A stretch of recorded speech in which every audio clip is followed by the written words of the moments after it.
9 এটা কত 217 হলো তাই না?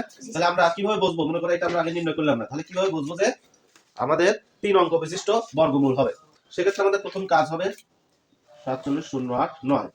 আমরা যখন জোড়া জোড়া নিছি না এর আগে ভাগ করার জন্য, বর্গমূল নির্ণয় করার জন্য, এখানে সংখ্যা নির্ণয় করার জন্য প্রথম যেটা থাকবে ডান দিকে ওইটাতে একটা ফোঁটা দিবে উপরে, ঠিক আছে? তারপরে একটা বাদ দিয়ে আবার একটা ফোঁটা, আমাদের একটা বাদ দিয়ে আবার একটা ফোঁটা, প্রত্যেকবারই এরকম, বুঝলা? উপরে একটা করে ফোঁটা। তাহলে কয়টা ফোঁটা আছে? 3টা। তাহলে এটা আমরা বলতে পারি যে এর বর্গমূল হলো 3 অঙ্ক বিশিষ্ট।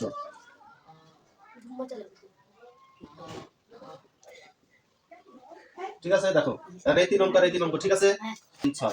তাহলে প্রথমে কি এদিকে একটা ফোঁটা, এরপরে এক ফোঁটা বাদ যাবে না, যা এদিকে একটা ফোঁটা, তাহলে সমান সমান কয় অঙ্ক বিশিষ্ট হলো? 2 অঙ্ক বিশিষ্ট। বুঝলা তো? এই দেখো এখানে এক ফোঁটা দেওয়া যায় না কারণ একটা ফোঁটা নাই। আবার এটা 1 2 3 4 3 2 1, তাহলে এটা তো ফোঁটা দাগে ডান দিকে প্রথমটাতে, ঠিক আছে? তাহলে একটা বাদ দিয়ে আবার আরেকটা, একটা বাদ দিয়ে আবার আরেকটাতে, একটা বাদ দিয়ে আবার আরেকটা, তাহলে 1 2 3 4। তাহলে এটা কয় অঙ্ক বিশিষ্ট হবে? 4 অঙ্ক। এটার বর্গমূল হবে 4 অঙ্ক বিশিষ্ট। একই ভাবে 3 1 3 6 1 2 3 4 3 2 1 ও 5900 সংখ্যাগুলো যথাক্রমে, তোমরা যদি যাচাই করতে চাও তাহলে এইখানে চাপ দিই 6 5 5। তাহলে এটাকে আমরা কি করব? জোড়া করব। এরপরে দেখবো যে এটার আগে পূর্ণ সংখ্যা কত? বর্গ সংখ্যা 81। 9 9 81 দিলাম, বাঁচলো কত? 5। এই জোড়া কাটি আনো, তাহলে 55। তাহলে এখানে তো 555 হলো, না ডাবল কত? 18। তাহলে আমরা একটা সংখ্যা নেব যেটা এটার সাথে গুণ হবে। তাহলে এখানে যদি 3 নেই, এই 3 দ্বারা এই পুরোটুকুকে গুণ দিলে কত হচ্ছে? 500। গুণ দিয়ে দেখবে তাই হবে। তাহলে বাঁচলো কত? 6 না? তাহলে ওরা বলছে দেখো যে এটা आंसर, আমি আলাদা এখন বুঝাবো যে 8655। এটা হচ্ছে 6 বিয়োগ দাও, কত হচ্ছে? তাহলে 8649 হচ্ছে না? এখন এটাকে তুমি যদি বর্গ করো দেখবে যে পূর্ণবর্গ সংখ্যা এসে যাবে, বুঝলা? 8649 বর্গ 93 হচ্ছে হলো 93 সরাসরি, আর পয়েন্ট আসতেছে না, কিন্তু এটা থাকলে কিন্তু পয়েন্ট আসবে, তাই না? তাহলে এটাকে আমরা বর্গমূল করলে হবে 93, বুঝলা? 169 কে 13, তাই না? তাহলে 13 দিয়ে ভাগ করলে 13 13 169। তাহলে আমরা কি করব? 13 গুণন 13, এই যে দুটো নিয়ে আসলাম। এরপর কি কাজ করব? এই দুটোকে জোড়া করে দেব। 13 গুণন 13 জোড়া আছে না? এই দুটো জোড়া থেকে কয়টা জোড়া বানাবো? একটা। দুটো জোড়াতে একটা নেব, একটা নিলে এটি আমাদের বর্গ সংখ্যা, ঠিক আছে? তাহলে সুতরাং এই যে 169 এর বর্গ সংখ্যা হলো, এটাই মৌলিক গুণনীয়কের মাধ্যমে করা হলো, বুঝলা তো? একেবারে সহজ না? এর আগে আমরা করছিলাম। এর আগে এরপরে খ 529। তোমরা মাঝে সাথে টেকনিক খাটাবে, যেমন 529 কে বর্গমূল করে দেখবে 23। তাহলে তোমরা অঙ্ক করবে কিন্তু আগেই তোমরা ফলাফল জেনে যাচ্ছ, তাই না? যে 23 হবে। তার মানে এটা কিন্তু আর ভাঙা যাচ্ছে না, 23 দ্বারাই 23 হবে।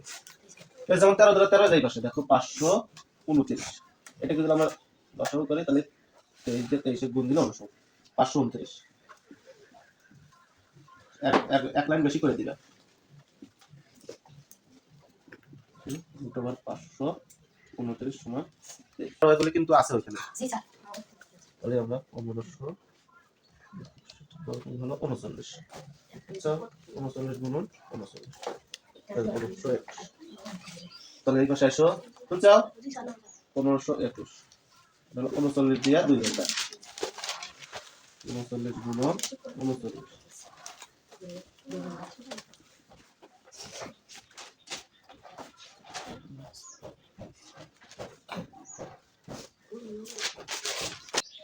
আবার এটাকে যদি দেই কত?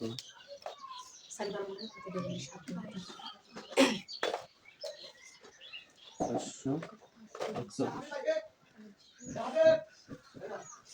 মানে এটা কত দিয়ে যাবে? দাম না 15 দিয়ে যাবে। 441 অঙ্ক থেকে 3 দেই 147। 47 এরপর 147 কততে ভাগলাম? ভাগ আবার 3 দেই 49। 7 দিয়ে দাও, 7 দিয়ে দাও। তাহলে আমরা এইভাবে একটু টেকনিক করালে প্র্যাকটিস করলে তোমরা এর ভিতরকার কিছু কিছু শর্ট টেকনিকের রহস্য পাওয়া যায়। তো দেখো 3 7 গুণন 7, এগুলো কি মৌলিক সংখ্যা না যেগুলো তুললাম? যার কারণে বলা হচ্ছে যে মৌলিক গুণনীয়কের সাহায্যে। এখন এগুলো জোড়া যায়, তাহলে 5 গুণন 5 এক জোড়া, গুণন 3 গুণন 3 গুণন 7 গুণন 7 তিনটে জোড়া আছে না, তিন জোড়া থেকে একটা একটা করে নেব। তাহলে এটার থেকে একটা, এটার থেকে একটা, এটার থেকে একটা, কত হলো 3 × 5 = 15 গুণন 7, তাহলে 105। 105 এটি কিন্তু আমাদের অ্যানসার। এখানে তোমরা সুতরাং লিখে দিতে পারো যে সুতরাং 11 × 25 একটা জোড়া করব, এক জোড়া করলাম, এদিকে আর জোড়া করা যাচ্ছে না। তারপরে কাজ কি, এখানে একটা টান দেওয়া, তাই না? তাহলে 2 এর আগের বর্গ সংখ্যা কত? 1, তাই না? তাহলে আমরা এখানে 1 নেব, 1 এর বর্গমূল 1, বিয়োগ দাও, কত হচ্ছে 1। তাহলে আমরা এই জোড়াটা কেটে নিয়ে আসবো। তারপরে এদিকে একটা টান দিয়ে আমাদের পরের ধাপ কি জানি, এটা ডাবল, তাহলে কত 2। তাহলে এখানে আমরা একটা সংখ্যা নেব এবং ওই সংখ্যাটা দ্বারাই পুরোটাকে গুণ দেব। কত নেওয়া যায় 5, এখানে 5 নিলে এখানেও কত নিবা 5ই, 5 দ্বারা 5 125 মিলে গেল। সুতরাং √225 এর বর্গমূল কত? 15। বুঝলা কিনা? খ কত আছে? 961। আমরা সরাসরি কষে দেই, একটা জোড়া হলো আর একটা জোড়া হচ্ছে না। তাহলে 9 কিন্তু বর্গমূলই আছে, তাই না? বর্গ সংখ্যায় আছে, তাহলে আমরা 9 নিতে পারি না। বুঝতে দাও কিনা? আর এখানে তাহলে এটার বর্গমূল কত? 3 নিলাম, তাহলে এটা কিন্তু মিলে গেল, আমরা 61 কেটে নিয়ে আসলাম। তাহলে 3 এর বর্গ কত? 3 এর ডাবল হলো 6, তাহলে 6 এর সাথে কত মিলে 61 হবে? 1, 1 দিয়ে 61 গুণ দিলে 61 হবে, 61 হবে। মিললো না? তাহলে সুতরাং √961 বর্গমূল 21। গ নাম্বার কষে দেই, এখানে হবে কি, ছোট আছে নাকি হবে, সমস্যা নেই, দেখি চেষ্টা করি। গ আছে হলো 3969, এখানে কষে দিলাম। তাহলে আমাদের এখানে বর্গমূল 6, এখানে তুলে দিলাম। ফলাফল বিয়োগ করো, কত পেলাম 3, আর এই জোড়াটা কেটে নিলাম কত 69, তাহলে এখানে হলো কত 369। এর পরের কাজ আমাদের কি, এই পাশে 6 এর ডাবল নেওয়া, 6 এর ডাবল নিলে কত 12, তাহলে এর সাথে এমন একটা সংখ্যা নিতে হবে যেন 369 হয়। তাহলে কত নিলে হচ্ছে? হ্যাঁ 3 নাও, 3 নিলেই হয় হচ্ছে 1 2 3, এখানেও 3, এখানেও 3, 369। সুতরাং √3969 এর বর্গমূল 63। তাহলে প্রথমে একই নিলাম, এখানেও বর্গ সংখ্যা একই, তাই না? এরপরে জোড়া কেটে আনো 0 4, এটা নিচ্ছি। এরপরে কাজ কি, এই 1 এর ডাবল 2 নেওয়া, তাহলে এর সাথে কত নিলে আমাদের এই হবে? 0। আচ্ছা, যদি আমরা 1 নিই তা হচ্ছে না, তাহলে 0 নিলাম, তাহলে এটা দুটো 0 আসলে কত 4। আবার এই জোড়া কেটে আনো 0 4, আসছে না? এরপরে কাজ কি, এখানে কিন্তু 0 নিতে হবে। এরপরে 10 এর ডাবল 20, 2 নেই, 400। সুতরাং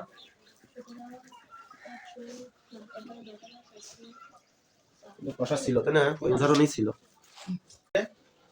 লসাগু করো, কত ভাগ দেওয়া লাগবে? দেখো আমরা যদি 3 দিয়ে ভাগ দেই, 3 4 12, 3 9 27, তারপরে কত দিয়ে 7 দিয়ে 7 7 49, এই সাইডে ভাগ দেওয়া দেখাইতে হবে। তাহলে এটা কত হচ্ছে? মৌলিক গুণনীয়ক 3 গুণন 7 গুণন 7, ঠিক আছে?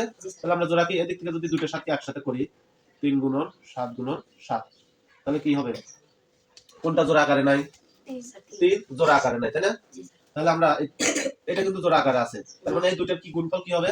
একটা পূর্ণ সংখ্যা হবে। 749 কি একটা পূর্ণ বর্গ সংখ্যা না? বর্গ করি, দেখো বর্গ করে দেখো, এটা হয় 21, বুঝছো? এটা বর্গ করলে এখন কি হচ্ছে? 21 হচ্ছে, তার মানে 3 ক্ষুদ্রতম সংখ্যা, এটা কিন্তু সঠিক। এটা আমি এক্সট্রা করে দিলাম, কথাই বাড়ায় 384। মানে এটাকে আমরা এই পাশে লসাগু করব, মানে 384 অবশ্যই এটা কি জোড়া আছে লাস্টে, তাহলে 2 ধরবে, তাহলে 3 আর 3, সরি 2 আর 2, আচ্ছা 18 9 2 18 2 2 4। এরপর আবার দেখো, বুঝছো কি? আবার জোড়া আছে, আবার 2 দিতে হবে, 9 2 18 7 2 12 96, আবার 2 4 8 8 2 24 12 6 3 2 6, ঠিক আছে? একটা 2 আছে, একটা 3 আছে, তাহলে দুটো আলাদা আলাদাই লিখে দাও, 2 আর 3। তাহলে আমাদের এখানে সবচেয়ে ক্ষুদ্রতম সংখ্যা কত হবে? ওই যে দুটো জোড়া ছাড়া, জোড়া নাই, তাহলে জোড়া নাই কোনটা কোনটা? 2 গুণন 3, তাহলে 2 গুণন 3 মানে কত? 6, তাই না? তাহলে 6 হলো সবচেয়ে ক্ষুদ্রতম সংখ্যা হলো 6। তোমরা এইভাবে না লিখে এভাবে লিখতে পারো যে সবচেয়ে ক্ষুদ্রতম সংখ্যা হলো 6। সুতরাং সবচেয়ে ক্ষুদ্রতম সংখ্যা হলো সমান 6। 6 দ্বারা সবচেয়ে ছোট দ্বারা গুণ করে, যেহেতু গুণ বলছে যে সবচেয়ে ক্ষুদ্রতম সংখ্যা গুণ করতে হবে কত, সেক্ষেত্রে আমাদের লসাগু করতে হবে 2 দিয়ে, লাস্টে 0 থাকলে আমাদের কি করা যায়? 2 দ্বারা ভাগ করা যায়, তাহলে 7 2 14 35, তাই না? 35 গুণে 70, 735, দুইটা গুণ করলে দেখো 1470 হয়। এখন লাস্টে কি আছে 5, তার মানে 5 দ্বারাই দিতে হবে। তাহলে 5 অক্ষে 5 23 পাশে 4 5 20 5 7 35 147। আমি 147 গুণন কত 3 গুণন 7 গুণন 7। এখানে দেখো একটাও জোড়া হয় না, শুধু এই দুটো 7 জোড়া হচ্ছে, তাই না? তার মানে 2 গুণন 5 গুণন 3 গুণনে এই 7 গুণন 7 কে আগে জোড়া করবে ব্র্যাকেটে। এরপর আমরা নিজ দেখে আসবো যে সুতরাং সবচেয়ে ক্ষুদ্রতম সংখ্যা হবে 30 সবচেয়ে ক্ষুদ্রতম সংখ্যা হবে 30। তাহলে 30 কিন্তু আমরা পেয়ে গেছি যে সবচেয়ে এইটা দ্বারা এখন সমান 44 কি হয় স্যার 44100 44,100। এটাকে যদি বর্গমূল করো তাহলে কত হচ্ছে? খালি বর্গের চাপ 210। দেখছো এই হলো আমাদের প্রমাণ। এটা কিন্তু আমরা এক্সেস করি যে আসলেও ঠিক হচ্ছে কিনা। 23,805 এটাকে আমরা কি করব এখানে বসাবো। যদি করো আগে কত 5 দিয়ে দিই না, 4 5 20 3 38 535 35 5 5 দিয়ে দিতে হবে। এরকম একটা অঙ্ক আমরা করছি এর আগে, দেখো 529 এর একটা অঙ্ক আছে। এটা সবই 23 23 হয়, তাই না? এই জন্য মিললো না। দেখো তাহলে আমরা কি জোড়া আগে নেই, তাহলে 5 কিন্তু একটাই আছে। এখন 3 দুইটা নিয়ে নাও, গুণন 23 23 দুইটা। এটা কিন্তু সবচেয়ে ক্ষুদ্রতম সংখ্যা। এর চেয়ে কম দ্বারা তুমি দিলে পারে সেটা আর পূর্ণবর্গ হবে না, মানে পূর্ণবর্গ সংখ্যা হবে না। এটাকে যাচাই করে দেবো। 23,805 কে গুণন 5 কত হচ্ছে? স্যার 1,19,035 এইরকম। জি স্যার আর এটার বর্গমূলে 4 দাও সরাসরি। স্যার 345 345। আর আমরা কিন্তু যাচাই করে দেব নাকি 48 8 দুগুণে 16 6 দুগুণে 12 আবার 2 দুগুণে 4 9 9 81। তাহলে আমরা এখানে কি লিখতে পারি?